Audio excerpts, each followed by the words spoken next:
Hey everybody, and Tony here with a review of Bizet's Carmen, which I saw at the Terme de Caracalla. The conductor was Jordi Benacer, the production was done by Valentina Carrasco, the sets were done by Samal Black, the costumes were done by Luis Cavallo, the chorus master was Roberto Gaviani, the choreographers were Erika Romaldoni and Massimiliano Velpini, and the lights were handled by Peta van Pret. I was anticipating this particular production of Carmen because the cast was heralded by the likes of Ketevan Kemoklitsa and Andeka Goratategi, who sang the roles of Carmen and Don Jose respectively.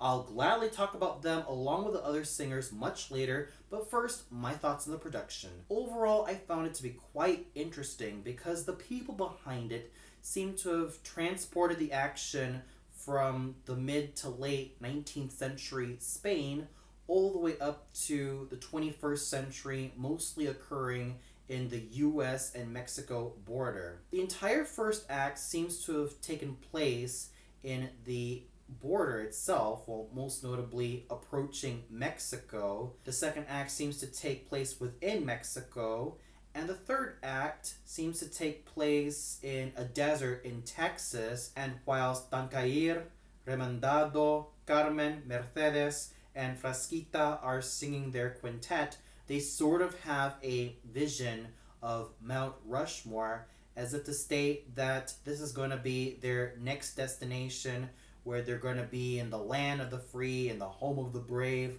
as so they envision it. And the final act takes place in Dia de los Muertos, as in back in Mexico, as we see a lot of skeletons and a lot of these really colorful statues coming in. Well, mostly skeletons, because it seems to take place in El Dia de los Muertos, as evidenced by statues of skeletons and all those skulls coming in. And we even see a big bull along with Escamillo and Carmen. And as soon as Carmen gets killed, Escamillo stabs the neck of the golden bull, which then proceeds to have its head fall off, which I thought was quite gory. It made me feel shocked to my stomach, but I thought it was a pretty interesting juxtaposition. Don Jose is pretty much the matador, and Carmen is basically his victim, and that's how Escamillo also has that paradox, with him being the matador, the very famous matador, and the bull being his sacrifice. And the costumes I found to be quite interesting as well. I mean, Carmen's, and especially that of Frasquita's and Mercedes's, seems to kind of go on the skimpy side, with Carmen basically doing the seguidilla with her bra and short shorts. And we even get to see a lot of the characters in hoodies and track pants and track shoes. And Micaela comes in the scene as a sort of country girl, as if to say that she comes somewhere from Texas, whether it be Austin or Houston, and she basically crossed the border with her passport to see her beloved Don Jose.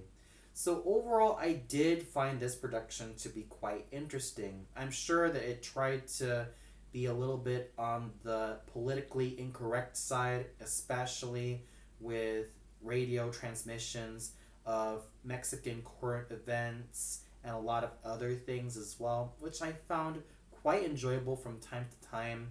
And even though some people may not be huge fans of this particular production of Carmen, I kept an open mind, and I had to say that this particular production of Carmen, headed by Valentina Carrasco, was quite enjoyable from beginning to end. And now we get to the singers, starting off with Ketevan Kemoklitsa as Carmen. She's been singing this particular role for quite some time, and coming from someone who has a sleek and svelte figure and is quite gorgeous on stage, I have to say that Miss Kemoklitsa really brought in a lot of life, vivacity, charm, sexiness, and a great amount of glamour and beauty to this particular role. Whilst her voice may not have the overly smoky quality and that fuller tone a la Rizet Stevens and Blanche de Baume, or even the likes of Suzanne Jouyol, Rita Gore, and to some extent Gisela Schröter or Margareta Elkins, or even the likes of Shirley Verrett or Grace Bumbry, I still have to say that Ketevan Kemoklitsa did a solid job singing this role from beginning to end. She certainly knows how to play up glamour, sexiness, and a lot of beauty thanks to her sleek, slim, and svelte figure. And she does have a fine and really gorgeous voice. Sometimes it does sound a bit hollow on the more chesty notes, but despite some caveats, she's still able to be a professional from beginning to end, and she's able to show a lot of guts and a lot of stamina in this particular role. She was able to bring in so much life and passion to this role that I was quite immersed in her portrayal of the titular heroine. And I can definitely tell that Miss Kamuklitsa certainly had a lot of fun from beginning to end, and she seemed to enjoy doing this role because she's able to find a lot of colors, a lot of dimensions, and she did just that. Andeka Goratategi was a solid Don Jose. I first heard about this tenor mostly by name only when I was surfing the web, and I saw a couple of clips of him singing the role of Carlo from Verdi's I Masnadieri, and I thought that he had a solid sounding voice. And he did. He had a fine spinto tenor voice, which makes him quite ideal for all of these French and Italian opera heroes. And he did have a fine stage presence to boot. Yes, while I do feel like he needs a lot more fire, blood, guts, and a lot more excitement in this role, because every time I think of a great Don Jose who has sort of a fiery temperament complete with blood, guts, and all of these things that just make him passionate and really make him just go quite over the top sometimes, I would think of performers like Ramon Vinay, Mario del Monaco, Franco Corelli, John Vickers, and of course the great Enrico Caruso, and maybe even Miguel Fleta, just to name a few tenors from the past who have essayed this role and have also found great success as Don Jose. And of course, I can't even go wrong with the likes of Placido Domingo and Jose Carreras in their primes, as they also were very well-known Don Joses. And with Andeka Goratategi, I thought he did a solid job all throughout. He was a fine musician. He was able to sing his notes very well, and he was able to have a good focused tone all throughout, and he had fine musicianship.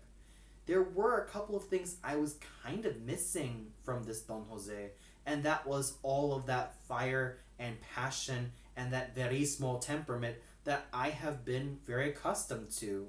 But despite some of those caveats, I still have to say that Andeka Goratategi was a solid tenor, and I just wish him all the best for all of his future engagements, because I can definitely tell that this is a tenor with a lot of potential. He has a very good sounding voice.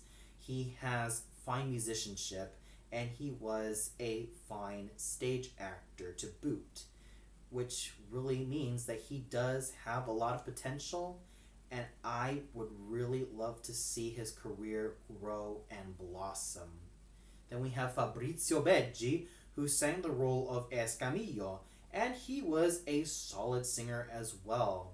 I always love it when either a bass baritone or even a high basso sings Escamillo, as it manages to make him virile and masculine, and he certainly did just that. He had a fine sounding voice, which didn't sound too dark nor too light.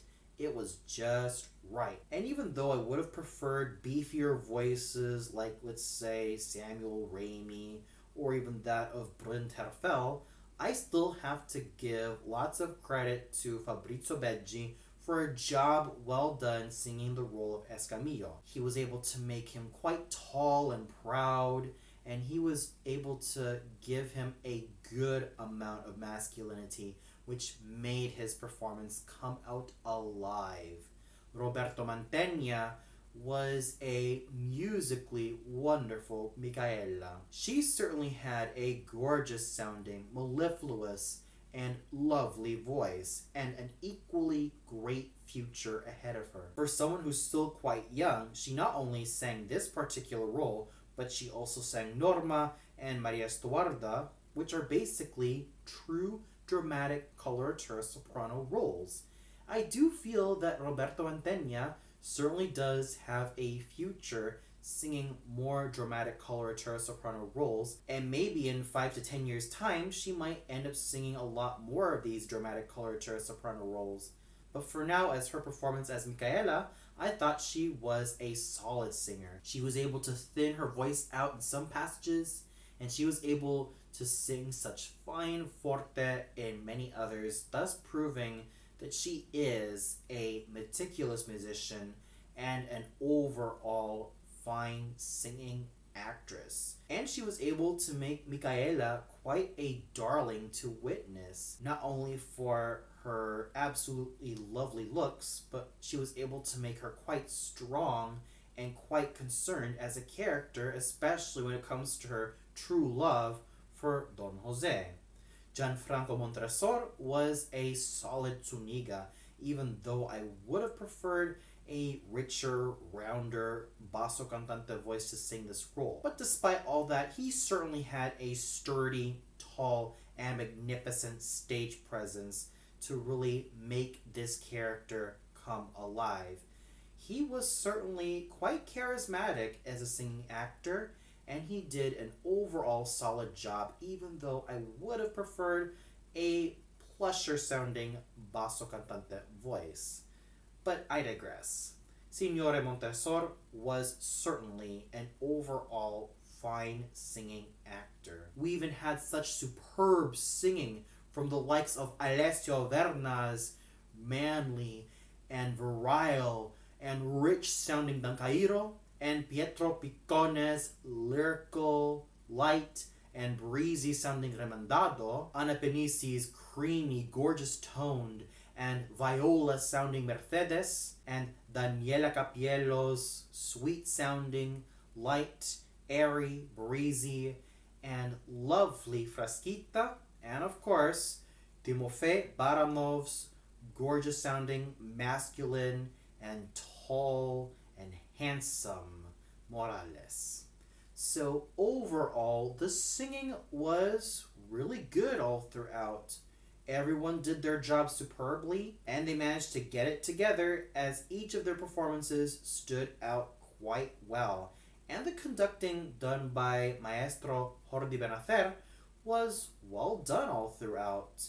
Sure, I would have loved to have a lot more fire and passion with the orchestra and the chorus, but how Maestro Benacer led this orchestra and chorus was quite well done, and he made sure that all the singers, all the chorus members, and all the orchestra members went together quite well.